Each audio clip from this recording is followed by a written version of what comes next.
আমি আবারও বলছি আপনাদের সবাইকে সামনে রেখে, আমার বাড়ি সম্পূর্ণ ধ্বংস করে দিলে যদি বাংলাদেশের কল্যাণ হয়, মানুষের একটু স্বস্তি হয়, সম্পূর্ণ বাড়ি, এত কিছুই হয় না, গাড়ি ভাঙছে, আমি রাজি থাকবো।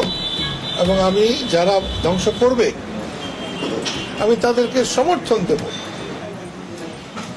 এবং সাধারণ মানুষের পক্ষে দাঁড়াতে গেলে অনেক কষ্ট সহ্য করতে হয়, লাঞ্ছনা সইতে হয়, দেশটার একেবারে খারাপ অবস্থা। আপনারা এত আগ্রহ করে এসেছেন, এইরকম একটা সাধারণ মানুষ নির্যাতিত হলে, সাধারণ মানুষ কষ্ট করলে আপনারা যদি ছুটে যান, তাহলে টাঙ্গাইলের মানুষ হিসাবে আমার গর্ব হবে। টাঙ্গাইল একটা ঐতিহাসিক জায়গা। টাঙ্গাইলে সেই মুঘল আমল থেকে টাঙ্গাইলের ভূমিকা উল্লেখযোগ্য, স্বর্ণাক্ষরে লেখা, কিন্তু টাঙ্গাইল কখনো মর্যাদা পায় নাই। আমি আশা করব আপনারা টাঙ্গাইলের মর্যাদা রাখবার চেষ্টা করবেন, হুজুর মৌলানা ভাসানীকে তুলে ধরার চেষ্টা করবেন, শামসুল হককে তুলে ধরবার চেষ্টা করবেন, মান্নান ভাইকে তুলে ধরার চেষ্টা করবেন, আমাকে বাদ দিয়ে হলেও শাহজাহান সিরাজ, লতিফ সিদ্দিকী এরা চলে যাওয়ার পরে টাঙ্গাইল নিয়ে কিন্তু কথা বলার লোকের অভাব হবে। সেই জন্যে আমি আঞ্চলিকতা বিশ্বাস করি না, তারপরেও বলছি নিজের সম্মান নিজেকে রক্ষা করতে হয়। আপনারা দয়া করে, আমি খুবই খুশি আপনাদের এই উপস্থিতির জন্যে। আপনারা,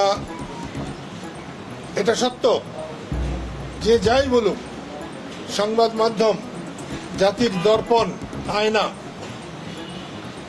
আপনারা এইভাবে কষ্ট করে ঝুঁকি নিয়ে আপনারা সংবাদ পরিবেশন না করলে, সংগ্রহ না করলে দেশে আরো অরাজকতা হতো, দেশে মানুষ বাস করতে পারত না।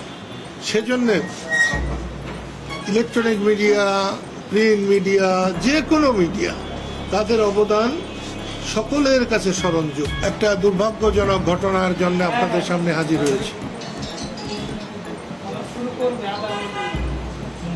আমি সারা জীবন যা জেনে এসেছি, সেখানে হাদিস কোরআনে যেটা দেখেছি,